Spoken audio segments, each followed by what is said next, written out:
Hey, this is Lawrence Haber, professional bassist, and you're watching Case for Bass. Keep it grounded. The upright is it's helped me with a lot of my electric technique. Um, I have different fingering systems and getting around, and yeah, obviously it makes if you play it enough. My action is terribly high on my upright. I need to get it set up, but it does help with my dynamic range on the electric because now I have like a wider. I'm digging in more, so now it's like, oh, I can dig in, I can play soft. It helps, and it opens your ears up, your intonation. I mean, I became a better singer because of the upright. Especially with harmony and stuff. And I learned a lot more about the depth of the history of the bass in general from playing the double bass. You know.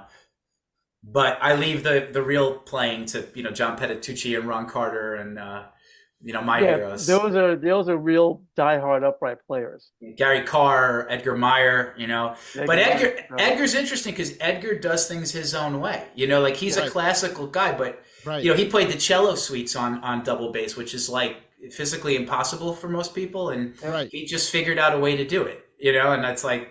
That's the more important thing, right? It's figure out how you do it to be musical more so than trying to do it the way everyone did it, Well, we're learning, we're calling that a full circle player. Yeah. Because it isn't just whether you're playing a note in the bottom of some arrangement, you're expressing the whole arrangement through your contribution. Yes. I mentioned my first teacher, Joe McCarrow, and that allows me to segue because he's the guy that kind of really got me into studying, and I learned to read music through him. I learned basic harmony and theory through him, and he introduced me to all the people that you want to know. I grew up with Flea and the 90s guys, and he introduced me to Jocko and Jamerson and Anthony Jackson and Stanley Clarke. I mean all the guys that you'd mentioned. And then even like another layer down, he introduced me to Rod Ellicott from Cold Blood, who how would I have known that? But he really with learning the upright was really teaching me how to be a complete, like you said, a full circle, 180, 360 musician, which was, we learned a jazz standard. He'd say, the way that you know the tune is you could walk on the tune, which means the changes. Yep. You can actually play the chords. So he would teach me the voicings on bass. The melody, and you can improvise with some degree of competency. So if you know those four things, head, melody, walk, solo, you can kind of say the tune. And if you get 30 of those down, now you are a jazz musician. It's similar to what Alfonso Johnson would answer the question. he would do clinics, and he'd give you a dissertation, and it was entitled "What is Music?" And you go through the harmony, the melody, and the rhythm, in order that you have to know those three things at the minimum. I like that four, and you break down the elements of what's going on around you. Yeah, I mean, Joe taught me how to be autodidactic, I think is the word. He taught me how to teach myself to the point where I felt like I know, and then I took that and I said I need to always have a learning mentality.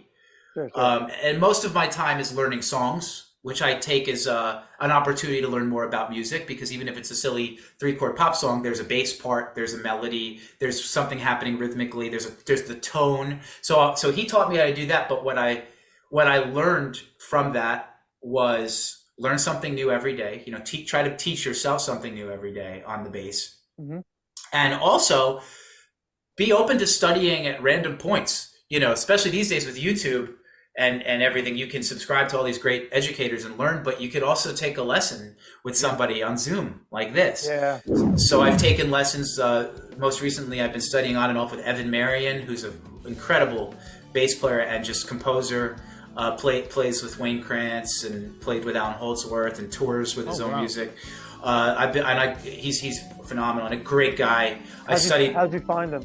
He put an ad up that he was giving a discount on lessons, and I was always intrigued by his style. And I just emailed him, and we did a Zoom lesson, and then that became a monthly thing. And then now we're kind of just like, I check in with him once a year, and we have like a 2.5 hour. Don't tell him I tell you that, but he'll keep me on there, and we'll just rap about life and bass and music. Well, it's important. And then I studied a bit with Gerald Veasley from Philly. Oh, wow. Okay. I took about a once a month lesson for a year or two with him out at this shop called Bass Specialties in Philly. Oh wow. Victor Played with Joey DiFrancesco. Yeah, and Grover Washington, and he with Yes. Zawinul. I mean, just amazing player. But as far as educators go, he's like I call him the East Coast Victor Wooten, because he's got that same style of really conceptual teaching. He could teach you every note on the neck, but he's more of a guy that the first lesson he told me to play my bass. I'm a righty, play it lefty. And I couldn't understand why. And he said, because you'll come up with things you would never come up with if you play righty, Wow. So it was to get my mind in a different orientation. Yeah, that is actually a very Victor Wooten kind of thing. And he would say things to me like, I always asked him, how do you solo? Like, what a funny question. And he would say, well, think of a vacation you went on, that you enjoyed or something. And like, he would just get you in a mood, and then you would start to think about notes and chords and all that. And then I also briefly, another guy on the Jersey Shore who tours is John DeServio, JD DeServio from Black Label Society. Oh, wow. That's Zach Label's boy. Yeah, and Zach Wild, yeah. Zach Wild. That's a shout out to Anthony Gathers. No, I interviewed Zach Wild. That's why. Oh, did you? So they've been friends forever, but JD preceded me in a disco band playing bass. I could admit that. He played in a wedding club date disco band. And so I got to know him kind of well. And a couple years ago, we saw each other at a concert, and I was like, dude, I'd love to take a lesson with you just to pick your brain. And he's a phenomenal jazz guy. He can play, fusion, and he's got a heavy hand, but he can play changes, he knows his stuff. And so I've been lucky to meet some people to learn from and develop relationships with, and like anything else, you dip in for a year, then you don't talk for 5 years, but then you dip in again. And but those four guys and my dad, just being a musical influence, introducing me, they really just. Did your dad play an instrument? He did not. No, he Really? he just but never. My grandfather played a little trumpet. My understanding is, and I think my great uncle, like my grandfather's brother, owned a notorious nightclub in Manhattan called the Upstairs at the Downstairs. Oh, wow.